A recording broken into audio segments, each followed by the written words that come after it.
Hey guys, what's up? It's Civvy. Uh, this is the second time I tried to record this video because I forgot to add my microphone in my recording software. I recently got approached by some people. They were curious about how exactly to get into trading in TF2. What kind of things are you looking for? How exactly do you value items? What kind of items you should avoid? How to avoid being scammed? How to make profit? That sort of thing. This is 10 tips for new and beginner TF2 traders for 2022.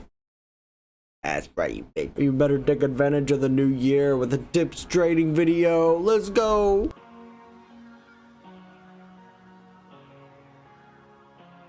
I think to start off, I think it's with the most important rule of all, especially when starting out, is to have a goal in mind of some kind. This goal could be anything. It could be, hey, I want to trade to make profit. Hey, I want to trade for fun. Hey, I want to trade to meet new people. Hey, I want to trade to get a specific hat for the specific class that I specifically play all the time. Any of those are perfectly valid options. I think identifying this goal early on will set your path straight. What exactly you want to trade and how exactly you are going to go about trading. If you just want to end up buying your dream unusual, that's your goal. Beyond that, not trading anymore, then that's perfectly fine. So your path will be much different than, say, someone who just wants to trade for profit, someone who's trading for fun, someone who wants to meet some community members and just have a good time. I think having a goal in mind is pretty damn important so that you're not wasting your time. You can set yourself up for success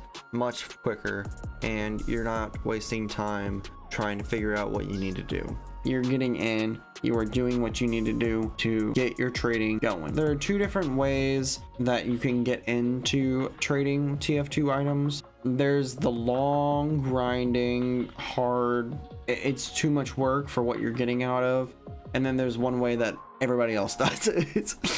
There's trading in and then there's buying in. So trading in is where you play the game, you get drops, random weapon drops, random cosmetic drop, and then you trade those in and you put no money into trading. You strictly use only what you're given in game to trade. So you'll scrap some of the weapons that you get in game from drops, and then you'll build your scrap so that you'll get a refined, and then you'll keep building refined until you have a certain amount of refined. Then you'll buy, let's say, a strange, and then you'll sell that for profit. That is incredibly slow. That is incredibly boring. Let's talk about the better way to get into TF2 trading. That's buying in. This is the best way to get in.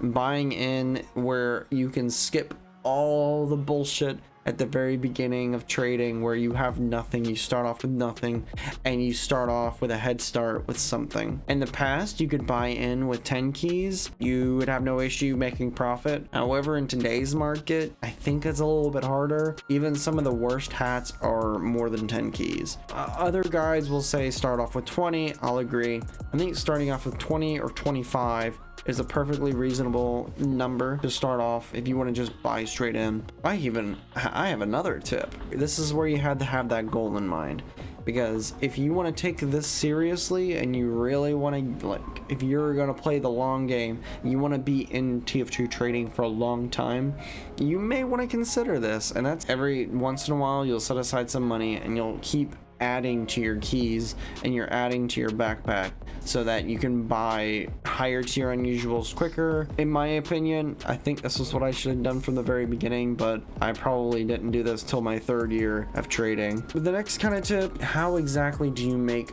profit by buying and selling? The basic answer is to buy low and sell high. That's a super simple on the paper way to look at it, but I think it's super useful to keep this in mind. You could use your negotiation skills that you develop and you can haggle the price as low as you possibly can. Whenever you're selling, you can keep the price from what you're trying to sell it for. Just keeping the basic principles in mind whilst trading all the time, I think is very important. Where exactly can you find these deals, these 20% off items, that sort of thing, that you'll be using to trade. You can find them on several websites. The big kahuna, the big tuna, the big fish of the sea, backpack.tf. If you already don't know about backpack.tf, this is my go-to, and this is a lot of traders go-to. Pretty much everyone that trades knows what backpack.tf is.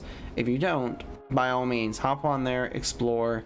It's a gold mine of information about different items that you're interested in, different hats, different unusuals, the pricing and everything. You can track the pricing of different unusuals. It's just such a good resource to have. Another website that you can check out is marketplace.tf, another good OG trading site. This one, however, is a little different. You can't trade keys. You can trade real world money for items. If you're smart and you do a bit of comparison between marketplace and backpack, you can potentially get some pretty decent deals on different items and stuff. A lesser known website is bazaar.tf. Bazaar.tf is basically, think of bazaar.tf as like the newspaper. If you want to post an ad, you put up an ad, and your ad is put amongst everybody else's ads. It is not cataloged like backpack.tf, but that may actually gain more traction to your deals and your offers and stuff like that. So it's not a bad thing. I like this website a lot. I use it whenever I have an offer that I want people to see. I think it's kind of memed, but you could potentially find some Steam Community Market deals too. If you're wanting to buy certain games, this is like a way to mini cash out. Let's say you have an unusual and you could potentially sell it on this, and you're wanting some game or whatever. You could sell it for Steam credits, and then you can use those credits to buy games and stuff like that. Some of your items, you could also sell it on the Steam Community Market, and then buy keys with the Steam credits that you get. So that's always an option. Scrap.tf is an interesting one. It's either great or awful. So anyway, I want to explain. It's like an automated bot system where you don't have to, sit and trade with bots. You don't have to say, oh, I want to sell my accident prone medi cosmetic or whatever for 3.44 ref. Instead, you can be like, click, that's it, and then a bot will send you a trade, that sort of thing. Scrap.tf is good for scrapping weapons, getting rid of cosmetics that you don't wear. It is good for finding deals on the auction page, which not a lot of people actually know. There's an auction tab where you can find public auctions, where you can potentially find deals on hats, weapons, that sort of thing. Potentially you could have some pretty decent deals. There's one more that I'll mention, but this one is kind of the same as scrap.tf. quicksell.store, you can sell items and stuff like that. I will say this could be a potential source of guaranteed pure keys for items at a discounted price. However, it may be at such a discount that you may want to just sell to the people that are putting buy orders on backpack.tf. It's a double-edged sword, let's just say that. I think the best way to potentially find the best discount is by comparing these 6 sources and finding which is your best deal. That goes for both buying and selling. The next section will talk about how exactly do you put a price on an item. What determines the value of the hat? Top 3 answers are the effect. That's a big one. The class of the hat is another big factor, and then the look of the hat. Basically, this trifecta of factors can determine the value of an item that you wish to either sell or buy. For example, with the class, typically the classes that have more mains are the hats that are going to be more expensive. The hats that are most expensive are like soldier, scout, while like the least expensive hat, engineer and heavy, are easy examples of classes that not a lot of people main, and so a lot of the hats aren't that expensive. Now this is an interesting one. This one mainly applies to people that don't have a lot of experience. This tip in particular is going to list off what hats exactly do you want to be careful of or want to completely avoid in general. With inexperience, it's a higher chance that you may lose profit with these items. So what category of items should you be avoiding or careful of when you don't have that much experience? Unusual taunts and weapons are an easy one that you should avoid if you don't know what you're doing. Unusual taunt, especially the lower tier ones, have a low margin of profit, and so it's mainly not really worth your time. Until you get more experience, I would completely avoid unusual taunts and weapons. Another one to avoid is unpriced hats. With unpriced, it's very easy to skyrocket some of these hats just because backpack.tf hasn't recommended a price for it, and people can kind of feel like they can get away with jacking the price up entirely. Another one you should actually avoid is miscs. This one may be an unpopular opinion, but especially if you're inexperienced, miscs can be really hard to sell, especially the higher tier ones, because in all actuality, they're really highly sought after items, but they're also really expensive. So unless you have some experience, I would completely avoid miscellaneous items. Halloween effects. This is a very interesting one. Until you get more experience, I would avoid Halloween effects. Here's a good example.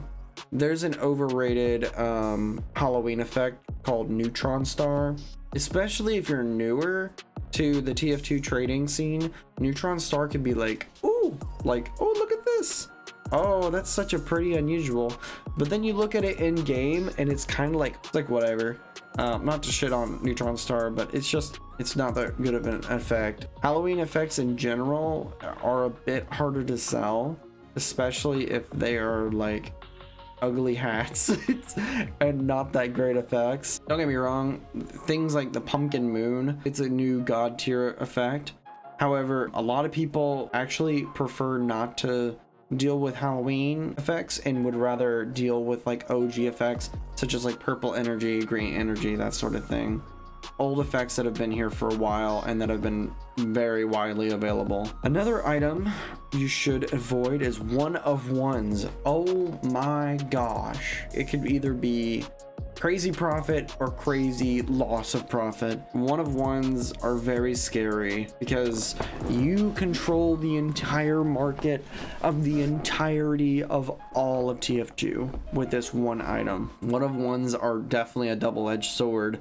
Yes, you control all the market possible on this item, but at the same time, it could be complete shit, and it's just risky taking a one of one, because with some of the items with higher competition, you can generally get a good idea of what your item's worth is. One of ones, you can't really do that because you can only base it off of what you bought it for. Just avoid it for now.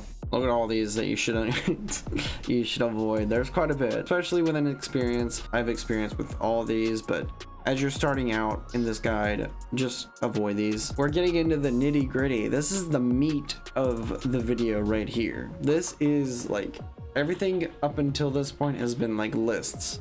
Like, oh, here's a list. Look at this list that I made. Oh boy. This is really important information, what I'm about to tell you. There are 4 tips that are all very, very important to trading. One of the first tips that I'm going to tell you is to check the backpack of the person you are trading with. This could be very, very vital information that you can obtain for absolutely free. Stay tuned to see how to check the backpack, or you could skip ahead right now and check it at this time. Let's say I'm trying to buy a demo hat from this man. If this man is not a demo main, he's less likely to be firm with his price. That might be something you want to consider, but that's only information you would find out if you look in his backpack. What if he's a sniper main and he has a demo man hat? That's information that you can use so that you can kind of know what kind of ground you can gain with negotiation. We'll talk about negotiation here in a minute. So let's say the guy was a sniper main. I can offer them a sniper Australian, for instance, or I can offer them a sniper hat of some kind. Or if they were asking for a little bit more, I could drop a couple sniper weapons in there or something like that. Now, what does this mean? Well, if you check the backpack and you make the trade more tasty, I guess, for the other party, they are more willing to accept, so you're not having to give so much. Learn how to negotiate. Negotiating is the key part in learning how to trade. This is the core of how to learn how to trade. If you don't learn how to negotiate, you'll be making profit at a much slower pace because you won't be haggling down the prices and you won't be standing firm and negotiating with your buyers. So learn how to negotiate. There are plenty of videos out there on the art of negotiation.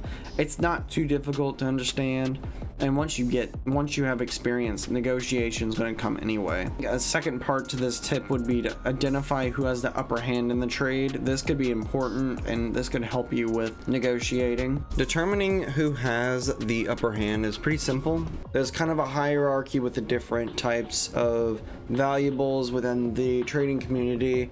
Pure keys at the very top, and then mixed, overpay, that sort of thing. For instance, let's say I'm buying a Leopardi Phantom circling heart with only keys, and I say the price is 175, I offer 165 because I'm not going to pay full price for an item when I know that I have pure for it. So on their end, they're like, oh shit, that's 165 keys pure, I can do whatever I want with this. Except if it were like a mixed item, some of it's pure but some of it's an item too. Now if I'm giving someone an item that's not pure, it's basically on the burden for them to get rid of the item now and try to get pure for it. If you have pure, you always have the upper hand in a trade. You have a really good unusual overpay, you have the upper hand in the trade. If it's a good item and they want it, you have the upper hand in the trade. If it's a shit item and you're offering pure for it, you have the upper hand. You'll learn it as you get experience. If you have the upper hand in the trade, for instance, you can be more firm with your price. This hat's really nice. I'm kind of wanting to remain at the price that I've been asking for. That way they need to offer higher if they want to buy your hat. Versus if you don't have the upper hand, you're going to kind of have to cater the trade to them. At any point they can just be like, no bro, bye, and then disconnect from the chat. This next tip becomes way less apparent whenever you actually get more experience, because a lot of higher tier traders don't do this, and it's very important that you do this, especially if you have more mid-tier unusuals, because you can find trades way quicker. That is to grind trade servers. Don't forget that there are trade servers out there. I'm not talking about Minecraft trade server, like legit top of the notch high-end trading servers. You are way more likely to get an offer if you are advertising on trade servers.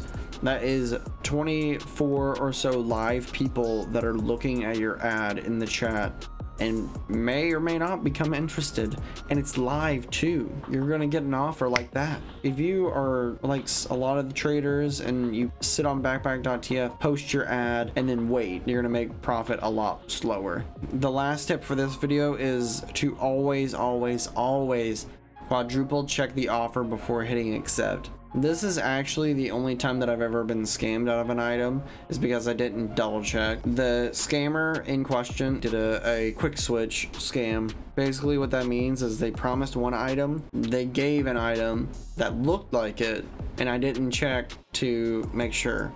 Basically he offered a strange festive scattergun for my Flip Trilby P-Fetty. I checked and it kind of checked out. I think it was a little bit less than what I was asking for, but it was fine. I was new and I didn't want to like haggle or anything. I didn't want to impose. So I was like, all right, that sounds good. And so he sent me the offer and I didn't double check the offer. I just saw the weapon was there and I saw that my hat was there and I hit accept. What he had done was he had instead offered a festivized strange scattergun, which is worth nothing. So I basically lost 10 keys. It's moral of the story. Make sure you double, quadruple. Don't even worry about triple checking. You just double and then quadruple check before you accept an offer. Always. This is kind of a bonus tip. I kind of thought about this. There are videos out there about identifying a scammer. I will go ahead and give you a rundown on the quickest way to identify a scammer. So let's say that this guy right here is sending you an offer. The best way to identify if they're a scammer is to go to their profile, to right click on their profile and hit copy page URL. Once you hit copy page URL, you're going to go to backpack.tf, go to the search bar. So you're going to control V to paste. Luckily this time I got it, but if you don't get it on the first time, remove the front and back parts of it, hit enter, and it should come right up. Yep. There he is. Yeah, this is the guy. This right here is the number one way of finding their backpack, and you can see if they're a scammer. This way you can actually see the trust, see the ranking, see the Steam rep, you can see the trade status, vac status. You can see so much information about this person's profile. If there's a scammer, if you go to their profile and see all this red, that's not a good sign. This is the number one way to identify if they're a scammer or if they're not to be trusted. You can review their trust reviews, that sort of thing. By using this method, this is the best way to not only locate the backpack of the person you're trading with, but you can also see whether people have had bad experiences with this trader in particular. This especially goes for impersonators. If someone's impersonating someone that's top like 100 in the world, you can go their backpack anyway, not through the link that they click, but providing your own means of obtaining this information. If a person messages you with a link, don't click it. Never ever click it. Even if it's a backpack.tf thing, don't ever click it, because they could link you to somebody else's profile. Let's say they're linking you their own backpack or whatever. They could just be an impersonator, and what they actually have in their actual backpack is not what you're looking for. Another reason why not to click links is because they could link you to a fishy website. And I don't mean fishy as in the adjective, actually a phishing website where they'll ask you to log in and they'll have your credentials and stuff like that. You'll give them the code on your phone and they have access to all of your inventory. You basically gave them the login of your account. Rule number one with scammers: don't ever click links. That's probably going to do it for this video. I probably have a few more tips I could sprinkle into another video if you guys like. Be careful. There's an inherent risk with trading, and I'm sure you realize that, because I mean, there's always a risk that you can potentially lose out on money, but hopefully that doesn't happen to you guys. Trading can be an amazing experience if you know how to do it right.